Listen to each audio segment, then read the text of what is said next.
What's your best relationship advice? Talk to them when you're upset. They can't read your mind.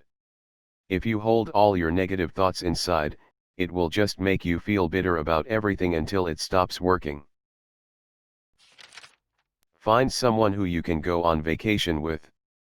It sounds easy, however, if there's someone that you don't want to get rid of at the end of a vacation, you're probably okay with them. When it comes to fights, have the memory of a goldfish. For the good stuff, the memory of an elephant. And never keep score. You're a team. You and your partner should also be best friends. Straight up opinion, but I think a lot of people forget that your SO really should be someone you love spending time with, not someone who is just there to say they're your significant other. Things take time, hard work, and dedication. The spark is going to die after the honeymoon phase. Don't take that as a give up sign. Take it as a sign to try to bring a new spark in. And nobody can tell you how to live your life. Not even them. Make sure you know what toxic signs are and don't justify anything. Difference between infatuation and love is the same difference between motivation and discipline. Infatuation and motivation are both fleeting, they come in strong and then suddenly go. Discipline and love are active choices. You buy into it, you build it, and then you ride it out through the good and bad. Be happy on your own. Don't rely 100% on your relationship if you need happiness. There is always a time where you are on your own and you need to pleasure yourself. While you're cuddling, scratch their head and play with their hair. Don't expect them to be perfect. Don't hold them up to a super high standard. They won't meet it. That being said, know your worth. When you're in a relationship, make sure that you're staying in it for the right reasons. If you're staying for security, convenience, because you're afraid of being alone, or anything of that nature, then just leave. Don't let yourself be that sad guy who hates his wife but stays with them forever. Above all, be yourself. Don't get caught up in trying to be somebody you think others want you to be. Remember, during fights/disagreements, it's not you versus your SO. It's you and your SO versus the problem. I don't know if it's the best advice for everyone because we all carry different kinds of baggage. But my husband and I laid out all our cards the first night we met. I told him everything. My wants, my needs, my expectations, my goals, everything. And he did the same. We were both so tired of the dating game, that we basically both said, "This is me, this is what I'm looking for, take it or leave it."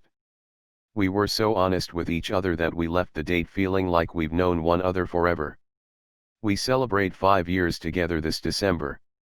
I guess what you should take away is that honesty is key. Don't deny who you are or your wants and needs. And don't deny someone else theirs either. We all need love. Establish, maintain, and respect boundaries. Learn to compromise and apologize. You're growing together. It's you two versus the world, not you two versus each other. Their concerns or complaints might be stupid to you, but to them it's important.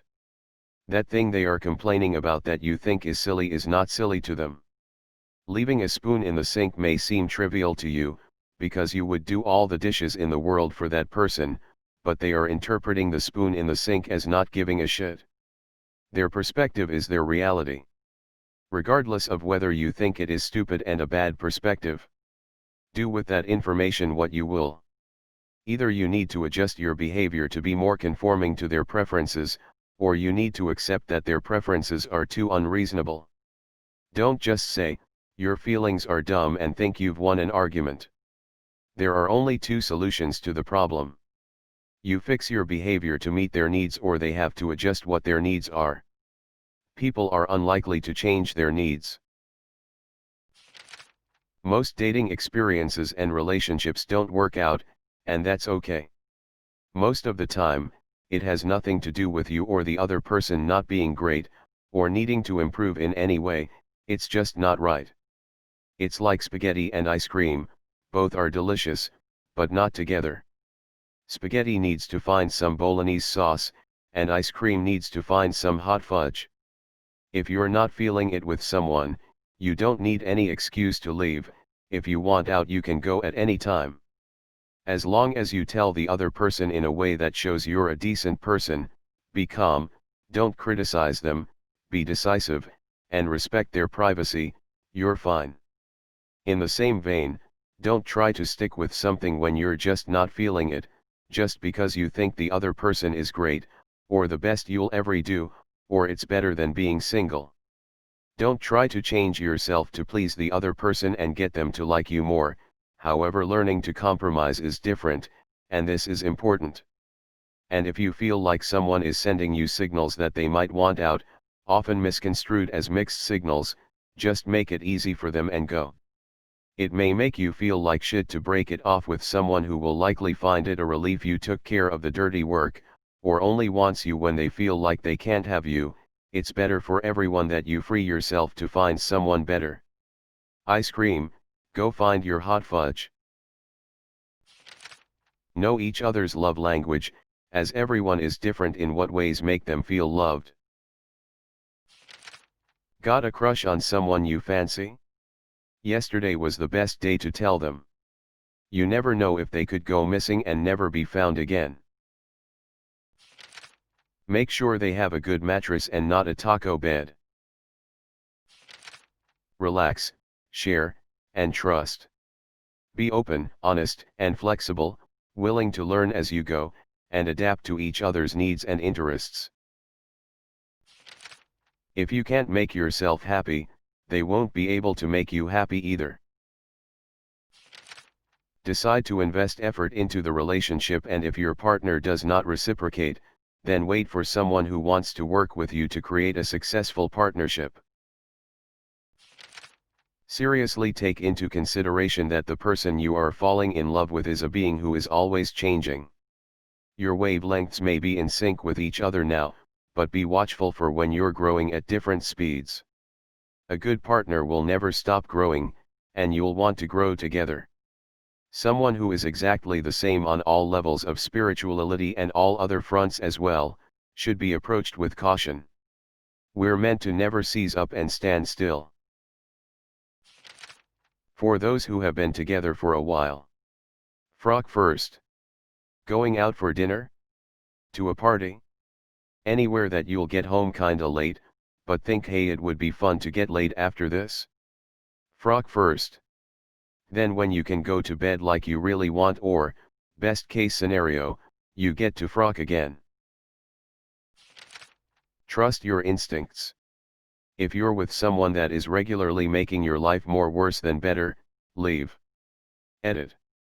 For context. I'm currently engaged to someone that I both love deeply and fight with. We're best friends, and I have complete faith in their morality and that they have my best interests at heart. Sometimes how they go about trying to make my life better, makes it worse, and sometimes they're inconsiderate, but that's life. Sometimes I'm inconsiderate too. A lot actually. I can never remember to hang up the damn towels. Before that, I dated someone who I thought, wrongly, at the time was very smart and attractive, but routinely treated me like shite. They lied to me. Cheated on me.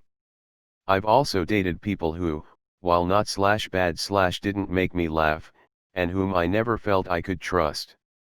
I'm still not sure if they were lying or not, but they made me feel like they were, and as a result the relationship wasn't healthy. The moral of the story is, I can trust myself now. I know the difference in what a good relationship, and a bad relationship feels like. It usually boils down to, is the other person willing to compromise and try and work to save things? Are they able to admit when they're wrong, and take care of my feelings when I'm wrong? Can your partner listen to you and make you feel cared for even when you disagree? Even when a good relationship is going badly, it feels different than a bad relationship going good. Also, my partner and I live together, and have lived together for the past 5 years before marriage, so it's not like we're in the infatuation phase still. Regularly make an active effort to give a shite about them. Take a moment, and think critically about if there's anything your partner needs or wants. It just takes a few seconds and it will make all the difference in the world. Even if she says she doesn't want anything, get her a small fry anyway, so she won't eat yours. Argue naked. The relationship is always 60-40 effort, with you both giving 60. Do not enter a relationship because you feel required to, or because others want you to. Do it because you want to. I have been married for 37 years this year. We started going out when we were 16 and married at 20. So we have been together for 41 years. It has not always been bliss, but I am glad I stuck it out. We are as much in love now as any time in our relationship. My advice is on how to make a relationship last. My best advice is: 1. You need to be best friends.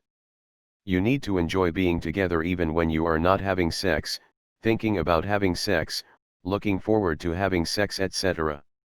Obviously you will need to have a few things you enjoy together, but you do not need to be 100% compatible. 2. You do not own your partner. They are their own person. Let them do what they want/need to do. They will not do anything that will hurt you because they love you. If they do something that hurts you, are you too sensitive or you are with the wrong partner? Not always easy to tell which one it is and can take some soul searching. Too sensitive is also a personal thing. Some people can forgive a partner's infidelity. Others will give up on a relationship because they are sick of their partners swearing or something else equally as trivial. 3. Be your own person. Do what you want/need to do.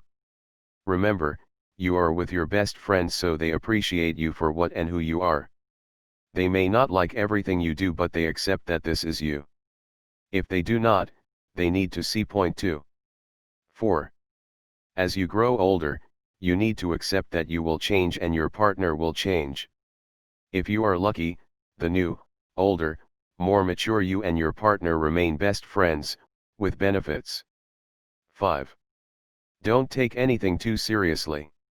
Learn to identify what is important and what is not. 6. Laugh together. Communication. Don't beat around the bush and wrestle with an issue, because you're too afraid to ask them, or scared of their reaction. Even if it turns out negative, life's frocking short, whatever.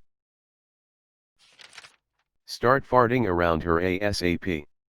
I've been with my wife for like 13 years, and I've never knowingly farted around her. I have to frocking get up and leave the room to do it.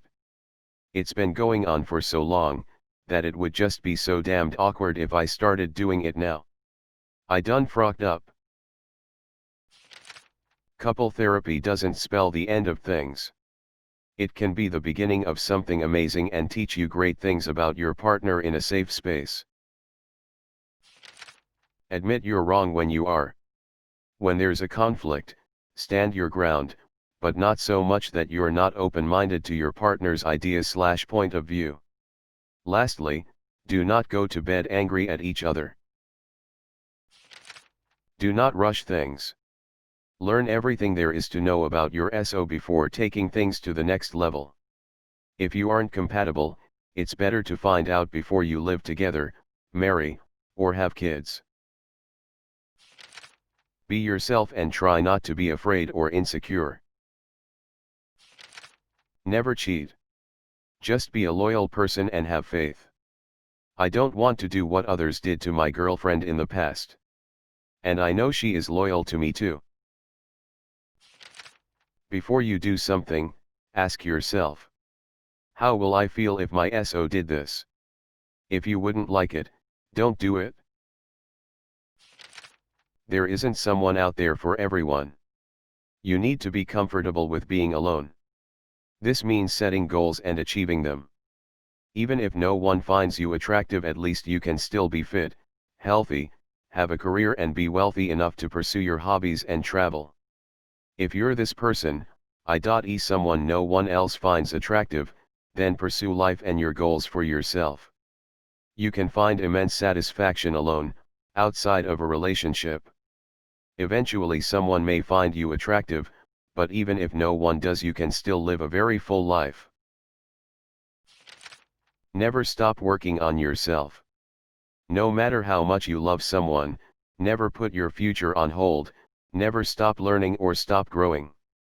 If the other person truly loves you, he/she will also want you to continue working on yourself. If you're going to pack all your shit up and leave unexpectedly, should have the courtesy to leave a note. Never stop crushing on your SO or spouse and be excited to talk about them to others. It's the cutest thing when you can tell how in love two people are, even when one of them isn't in the room. As someone who got completely blindsided with a breakup today despite being, his words, the perfect girl, I just want to say this, please communicate. If there's a problem, voice it early and talk about it as often as you need to. Don't break her heart with a sudden slap in the face after 2 years of what she thought was a perfect relationship. I wish I were dead. Communication is key. Under-promise, over-deliver. If you have a bad day, buy her/him something small, flowers, chocolates, Chipotle, etc. Love is in the small things, it is what won the heart of my girlfriend. Clarification, when you have a bad day, buy something for your SO. You can't necessarily make your day better, but you can make their day better. Honestly, Justin Long's character in He's Just Not That Into You, talks about meeting a girl on the train, and then looking up every girl with that name in the New York phone book to ask her in a date. So maybe not to that extent, but if they want to be with you, they'll find a way. They'll text you back, or want to hang out, or find you on social media, or come into your regular hangout spot and see you. Sometimes he's just not that into you, and that's okay. One day you'll find someone who can't wait to be with you. You can't change them. Don't get me wrong, that person might change while you're dating them, and you may very well be the catalyst for that change. In fact, relationships are supposed to involve a level of change over time, as you grow as people, but you're never going to be the one in the driving seat. If you go into a relationship thinking, oh, he'd be so great if only, or she'd be practically perfect if she just, then you're probably going to end up disappointed and your partner is likely to resent you. Find a person you're happy with pretty much as they are. A relit cigarette never tastes the same. Don't get back together with your old SO. There's probably a good reason why you two broke up. I understand how easy it is to become emotionally dependent on somebody, and I'm not saying you should always fear the worst, but in the case of separation, don't get so attached that you'll spiral into a depression. Sometimes, you just need to say frock it. You know what? Frock it. You're toxic anyways, I don't want to be with you anymore. You know, this is my fault. Frock it, I'm gonna own up to my mistake and prevent future cases. There's nothing I can do about them having to go someplace else, frock it. We'll stay in touch, good luck. Talk and listen, take the time to explain and understand. Stay away from horse-loving people. I'm now stuck with a crazy horse girl and it's now my duty to warn others, lest they share in the same fate as me. Shut your stupid mouth. Get your damn life together. This is a haiku. My GF and I have a process we call confession. It works like this. We generally do it on Friday night. Whoever goes first, A, gets 5 minutes to tell the other person, B, what B did during the week that upset A. The rules are that A can only say, e.g., you forgot my birthday, and that really hurt me, and not pile on with you stupid insensitive piece of shit. Just B's action, and how it makes A feel, no editorializing. B has to listen. No deflection, no arguing, no dismissal, oh that never happened, no whataboutism, you forgot Father's Day. All you can do is ask for clarification, when we were out for dinner, Tuesday or Friday, is okay. And when A is finished, B does not respond to what A said. This is key. Now, it's B's turn to tell A what went wrong. Same rules. And again, when B's finished, A does not respond. Responding leads to arguments. Instead, you both take away what you have said and what you have heard, and over time, each of you becomes more sensitive to how what you are doing is affecting the other. When we do this regularly, our relationship is great. But, like many, we become complacent. Do you want confession this week? No, I'm good, and sometimes things build up. I'm trying to make it a ritual so that we continue to do it weekly instead of letting it go. Don't fight over unimportant things. Keep having sex. Compliment.